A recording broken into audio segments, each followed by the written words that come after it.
The journey into understanding a jungle river must start by dismantling our first major misconception that it is simply water moving through trees. The reality is a profound and complex hydrological engine, a masterwork of natural engineering that operates on a scale that dwarfs human intervention. Let's start with the water itself. This isn't rainwater that simply fell last week. Recent isotopic analysis published in Nature Geoscience reveals that a single drop of water in a mature basin like the Amazon or the Congo can be part of a cycle that is millennia in the making. The moisture originates from evapotranspiration, a process where the forest itself breathes out vast quantities of water vapor. In fact, the Amazon rainforest is responsible for creating roughly 20 to 30% of its own rainfall through this relentless green exhalation. This vapor forms flying rivers in the atmosphere, massive aerial currents of moisture that travel hundreds of miles inland before being wrung out as rain again by the very forest that created them. The river on the ground, then, is merely the visible liquid spine of this colossal, three-dimensional water cycle. It collects this endlessly recycled gift, along with nutrient-rich runoff from the most biodiverse land on Earth. But here's where the data gets startling. This seemingly stable system is perched on a knife's edge. Deforestation doesn't just remove trees, it dismantles the very pump of this system. A 2023 study from the Institute for Advanced Sustainability Studies used complex climate models to show that clearing beyond 20 to 25% of a major rainforest area could trigger an irreversible tipping point. The flying rivers would falter, the rainfall patterns would collapse, and the mighty jungle river would shrink, becoming a seasonal trickle in a drying landscape. The reflection you see would shatter, replaced by cracked mud and scorched earth. This river is not a passive recipient. It is the dynamic, circulating blood of the forest, and its health is the primary diagnostic tool for the health of the entire biome. Every twist and turn of its course is dictated by a silent war between geology and biology. The river cuts channels, but the roots of towering hardwoods and sprawling mangroves fight back, stabilizing banks and directing flow. The sediment it carries isn't just dirt. It's a nutrient slurry, a soup of organic matter from fallen leaves, decaying fruit, and animal waste that forms the base of an aquatic food web of unimaginable complexity. Scientists sampling these waters have identified over 2,000 distinct organic compounds in a single liter, many of which are novel to science. This chemical richness fuels life, from microscopic plankton all the way up to the iconic predators like the black caiman or the giant river otter. The river's flow rate, temperature, and acidity are constantly monitored by a hidden network of life, each species a sensor in a planetary scale monitoring system we are only beginning to decode. To see a jungle river as mere scenery is to look at the human circulatory system and see only a pretty pattern of red and blue lines. It is a fundamental misunderstanding of a foundational, life-sustaining process. Its calm surface belies the furious biological commerce happening below and the precarious atmospheric balance it maintains above. As we move forward, we will see how this river, from its microscopic inhabitants to its continental-scale climate role, is directly linked to the air you breathe and the stability of weather patterns thousands of miles away from its steamy banks. The connection is intimate, immediate, and for our modern civilization, absolutely non-negotiable. Now let's pierce that mirror-like surface and plunge into the universe beneath. If the river is the circulatory system, then its depths are a universe of chemical and biological innovation that has become the new frontier for biomedical and ecological discovery. The popular image might be of piranhas or anacondas, but the true revolution is happening at the microbial and molecular level. The dark, mineral-rich, and often oxygen-poor waters of a jungle river have forced life to evolve solutions to problems modern science is still struggling with.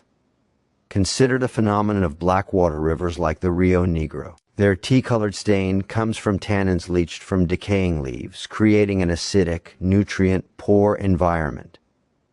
To survive here, fish and plants have developed astonishing adaptation. Biologists have cataloged species of fish that can survive pH levels that would be lethal elsewhere, and electric eels that have refined their biobatteries to a degree of efficiency that inspires new battery technology. But the real treasure lies in the river's mud and the bodies of its inhabitants. In a single gram of sediment from the Amazon riverbed, researchers have isolated over 1,200 unique strains of bacteria, a significant percentage of which produce antimicrobial compounds novel to our databases. One such compound, identified from a bacterium living symbiotically on a river sponge, was shown in 2022 lab tests to be effective against methicillin-resistant Staphylococcus aureus (RSA), a notorious superbug plaguing hospitals worldwide. This isn't an isolated case.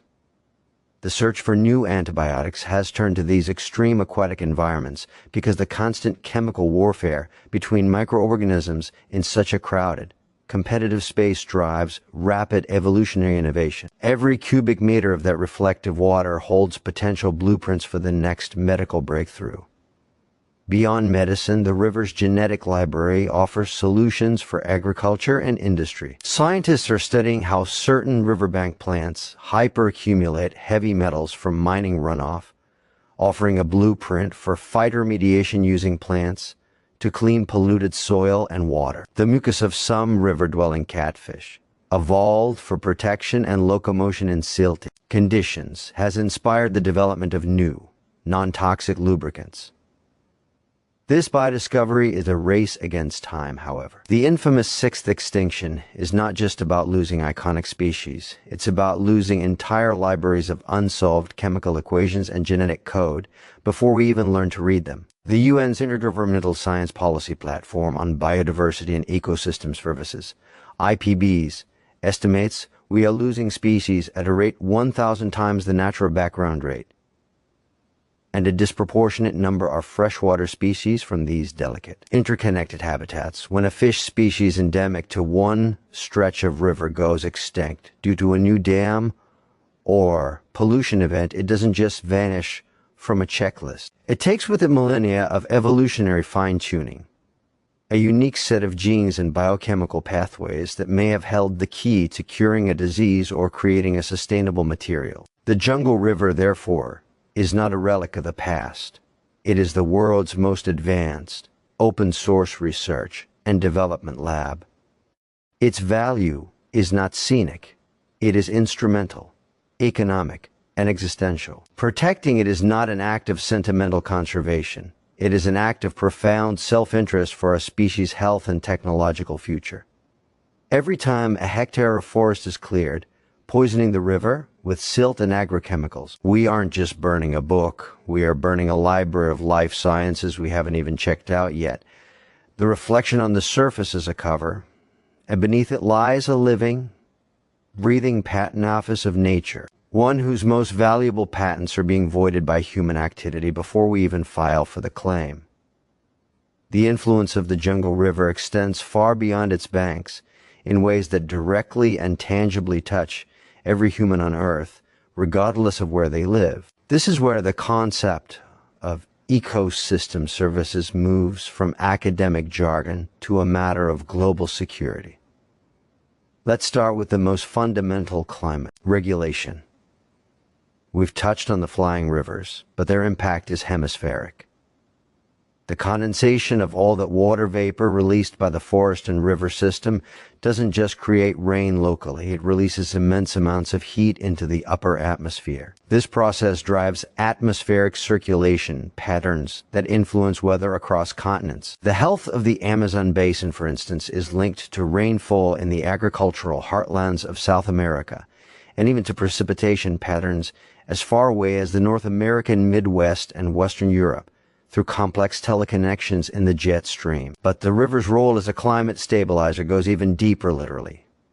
The river and its floodplain are among the planet's most effective carbon sinks. While forests store carbon in their biomass, the waterlogged, anaerobic soils of riverbanks and flooded forests are unparalleled at storing organic carbon in the form of peat and sediment. Research from the Congo Basin reveals that its central riverine peatlands, an area the size of England, store over 30 billion metric tons of carbon, equivalent to 3 years of global fossil fuel emissions. If these rivers are degraded, drained, polluted, or disconnected from their floodplains by levees, this stored carbon doesn't just stop accumulating, it begins oxidizing and re-enters the atmosphere as carbon dioxide and methane, accelerating climate change. So that serene river reflection is actually a lid on a massive natural carbon vault.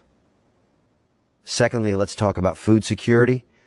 Jungle rivers are not barren, they are protein powerhouses. In the Amazon alone, over 3,000 species of fish have been identified, and fisheries provide the primary source of animal protein for millions of people. This isn't just local subsistence. The annual flood pulse, the rhythmic rising and falling of the river, fertilizes vast floodplains, creating temporary, incredibly productive fishing grounds.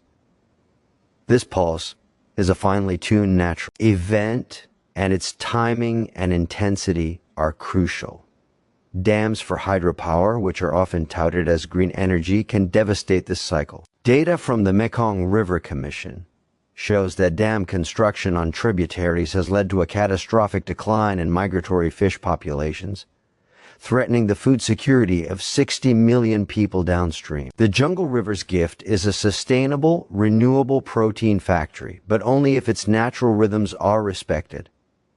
Finally, consider bioprospecting and the global economy. The potential for new medicines, genes, and materials we discussed has a direct economic value. A 2020 report by the World Economic Forum estimated that over half of the world's GDP, some $44 trillion, is moderately or highly dependent on nature and its services. The genetic diversity harbored in and around jungle rivers is a cornerstone of that dependency. From the enzymes used in laundry detergents, often derived from heat-loving microbes, to the genetic traits for disease resistance bred into staple crops like rice and cocoa.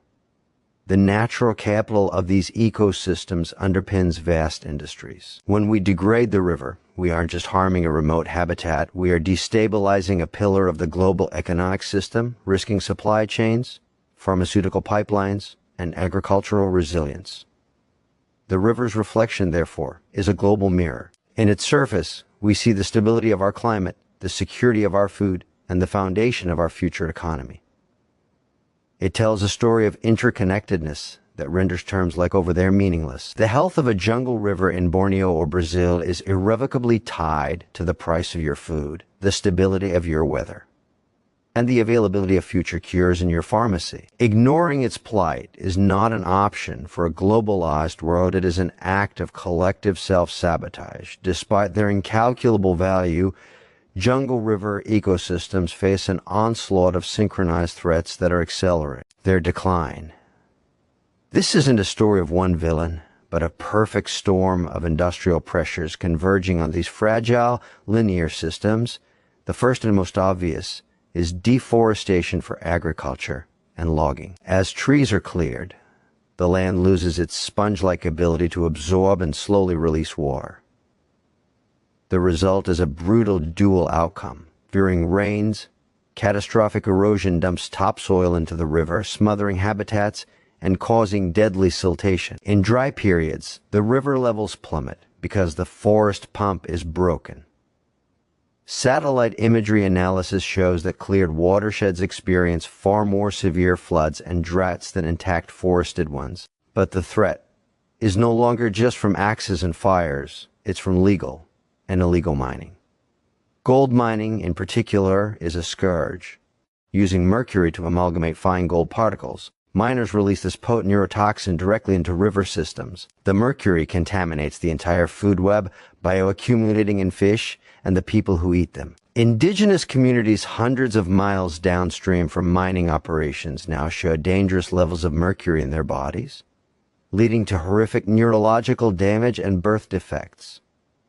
The river, their source of life, becomes a conduit for poison. Then comes infrastructure.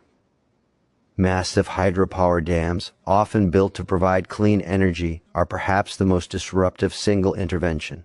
They fragment the river, turning a flowing highway into a stagnant series of reservoirs. They block the migratory routes of fish that are crucial for ecosystem balance and local fisheries. The stagnant water in reservoirs often produces methane, a greenhouse gas far more potent than CO2, sometimes negating the clean energy benefits. Furthermore, the promised economic benefits frequently fail to materialize for local communities, while the environmental costs are immediate and devastating. Next is overfishing, driven by commercial demand and unsustainable practices. The use of fine mesh nets, dynamite, and poisons decimates fish populations faster than they can reproduce, collapsing a critical food source.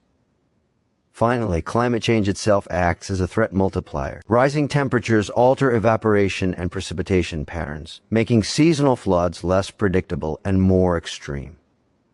Warmer water holds less oxygen, creating dead zones where aquatic life cannot survive. Ocean acidification and sea level rise threaten the delicate brackish zones where freshwater rivers meet the sea, like the majestic Sundarbans, disrupting another critical ecosystem. These threats don't operate in isolation, they synergize. A dam weakens a fish population, making it more vulnerable to overfishing. Deforestation increases siltation, which fills a reservoir faster, shortening a dam's lifespan. Mercury from mining bioaccumulates in the fewer remaining fish, concentrating the toxin. This convergence creates a feedback loop of degradation that can push the system past a point of no return far quicker than models predict. The 2022 report from the World Wildlife Fund's Living Planet Index recorded an average 83% decline in the population sizes of freshwater species since 1970, the most dramatic drop of any biome. This isn't a gradual change, it's a free fall. The reflection of dense green foliage is becoming a distorted funhouse mirror, showing less life, more mud, and the haunting specter of silent waters. The data is no longer a warning, it is an ongoing obituary for parts of the system. Yet, within this dire narrative lies a critical insight. Because the threats are interconnected, the solutions can be too. Addressing one problem effectively can have cascading benefits, building resilience against others. The battle for the jungle river is being lost on many fronts, but it is not yet lost entirely, and the strategy for turning the tide must be as integrated and intelligent as the ecosystem itself. So where does this leave us, gazing at the image of that perfect green reflection? It leaves us at a crossroads of responsibility and opportunity. The fate of the world's jungle rivers is not sealed by distant, anonymous forces. It is being decided by a cumulative series of choices in policy, in commerce, and in our daily lives. The path to preservation is complex but navigable, and it relies on a multi-layered approach that combines ancient wisdom with cutting-edge technology. The first and most effective line of defense is the empowerment and legal protection of indigenous peoples and local communities. Data from the Amazon and beyond consistently shows that the best preserved forests and healthiest river stretches are those under the stewardship of indigenous groups. Their knowledge of the river's rhythms, species, and ecological connections is a database built over millennia.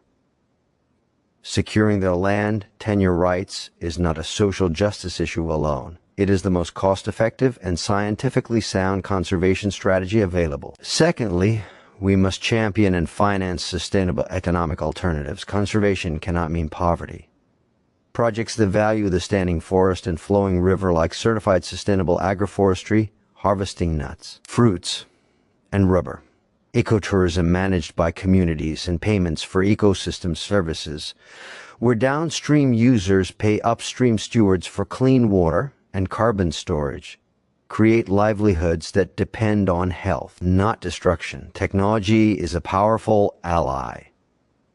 Satellite monitoring networks like Global Forest Watch provide real-time alerts on deforestation, enabling rapid response. Environmental DNA, EDNA, sampling, where a water sample can reveal all species present, allows for cheap, non-invasive biodiversity monitoring. Blockchain technology is being piloted to create transparent, tamper-proof supply chains for commodities like beef, soy, and palm oil, allowing consumers to choose products that didn't contribute to river destruction. On a policy level, we need integrated river basin management that looks at the whole system, not just political segments. This means saying no to dams that ignore catastrophic ecological costs, enforcing stringent pollution controls on mining, and creating vast, well-funded protected areas that include critical river corridors. As individuals, our power lies in our awareness, our voice, and our consumption. Educate yourself on the origins of the products you buy, particularly beef, leather, soy, palm oil, gold, and electronics that may use conflict minerals. Reduce your consumption of single-use plastics, which often end up polluting waterways worldwide. Support reputable NGOs working directly on river and forest conservation with time or money. But most importantly, use your voice. Talk about this. Share videos like this one. Demand that your representatives and the companies you patronize adopt policies that protect global freshwater ecosystems. The Jungle River's reflection is a test. It shows us the beauty of a world in balance, but it also shows us our own face. Will we be the generation that watched the mirror crack, or the one that fought to keep it clear? The time for passive appreciation is over. The data is in, the mechanisms are understood, and the stakes could not be higher. This is our moment to choose. So here's my final urgent call to action for you. This isn't where our connection ends. It's where it truly begins. First, if you haven't already, subscribe and hit that bell. This channel is dedicated to uncovering these vital stories, and your support fuels this mission. Second, in the description below, you will find links to vetted organizations working on the front lines, groups funding indigenous guardians, pioneering sustainable tech, and fighting in core rooms for these rivers. Pick one, learn more, contribute if you can. Third, I challenge you today, take one concrete step. Make one different purchase, send one email to a company, have one conversation that spreads this knowledge. And fourth, tell me in the comments what resonated with you most. Was it the medical potential, the climate link, or the sheer injustice of it? Your engagement tells me what matters to you, this community, and helps shape our future expeditions. That river is reflecting a choice. Let's show it the face of a generation that decided to act. The current can still be turned, but only if we all start paddling together. Thank you for watching, for listening, and for caring. Now, let's get to work.